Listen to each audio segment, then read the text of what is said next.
East Bengal এবং মোহনবাগান সমর্থকরা কাঁধে কাঁধ মিলিয়ে কিন্তু প্রিজন ভ্যানের সামনে রীতিমতো বসে পড়েছেন তারা। এবং এখানে দেখা যাচ্ছে প্রিজন ভ্যানের সামনে সেই ছবি, মোহনবাগানের জার্সি পরা এবং ইস্ট বেঙ্গলের জার্সি পরা সমর্থক তারা কিন্তু প্রিজন ভ্যানে রয়েছে। কিন্তু তাদের মধ্যে আজকে কিন্তু কোনো শত্রুতা নেই, কোনো বৈরতা নেই, তারা কিন্তু একই সাথে প্রতিবাদ করছে। আমরা কথা বলে নেব তাদের সঙ্গে। আপনাদের কেন আটক করা হয়? কোনো কারণে নয়, কোনো কারণ ছিল না, উইদাউট কারণে আমাদের হ্যারাসমেন্ট করা হচ্ছে এবং প্রতিবাদটাকে থামানোর জন্য এরকম করা হচ্ছে। আমরা কথা বলে নেব একজন ইস্ট বেঙ্গল সমর্থকের সঙ্গে। আপনারা আমরা এর বিচার চাইছি, একটা সুন্দর ভদ্র নম্র বিচার চাইছি। এটা মনুষ্যত্বের লড়াই, এটা বিবেকের লড়াই, এটা কোনো পার্টির, আমরা কোনো সরকার। তারা যেটা বলছেন তারা বিচার চাইছেন। 7 দিনের বেশি হয়ে গেল, 8 থেকে 9 দিন হয়ে গেল আরজি করে চিকিৎসকের মৃত্যু হয়েছে এবং সেই নিয়ে কিন্তু সারা দেশ উত্তাল। এবং সেই কারণে তারপরে কিন্তু হঠাৎই নিরাপত্তার কারণ দেখিয়ে কালকে কলকাতার বড় ম্যাচ বন্ধ করে দেওয়া হয় এবং রক্তচক্ষুকে উপেক্ষা করে আবার মিছিল শুরু হয়েছে। আমরা এই ছবিটা দেখতে পাচ্ছি, যুব ভারতী ক্রীড়াঙ্গনের দিকে মুখ করে আবার মিছিল শুরু হয়েছে। যারা পোস্টার নিয়ে জাস্টিস আছে তারা আজকে বিক্ষোভ করছেন।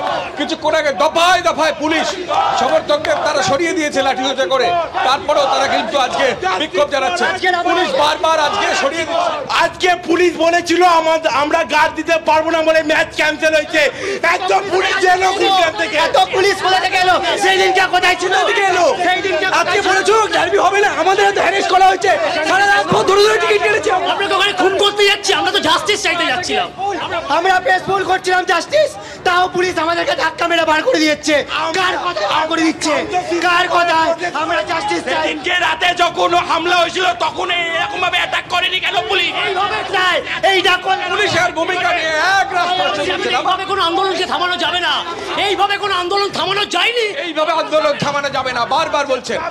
পুলিশের তরফ থেকে বলে দেওয়া হয় রাস্তা ফাঁকা করে দিতে হবে, দফায় দফায় পুলিশ লাঠি উঁচিয়ে তারা করে, কিন্তু তাই সেই পুলিশের রক্তচক্ষুকে উপেক্ষা করে জাস্টিস সে ফের মিছিল শুরু হয়েছে সল্টলেকে যুব ভারতী ক্রীড়াঙ্গনের আশেপাশে। দফায় দফায় পুলিশ আজকে আমরা 3টে ক্লাব এক হয়ে আমরা শান্ত শিষ্টভাবে জাস্টিস করছি। পুলিশ কেন গায়ে হাত তুললো? পুলিশ কাদের কথা শুনছে?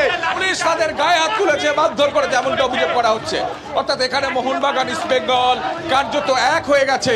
এখানে মোহনবাগানের প্রতিদ্বন্দ্বী ইস্ট বেঙ্গল নয়, বা ইস্ট বেঙ্গলের প্রতিদ্বন্দ্বী মোহনবাগান নয়। এখানে কার্যত সমবেত কণ্ঠস্বরের প্রতিদ্বন্দ্বী পুলিশ। পুলিশের বিরুদ্ধে ক্ষোভ নিয়ে জাস্টিস চেয়ে আজকে রাস্তায় নেমেছেন। দফায় দফায় পুলিশের তরফে সেই রাস্তাকে অবরুদ্ধ করার চেষ্টা করেছে, চারিদিক ঘিরে দেওয়া হয়েছে।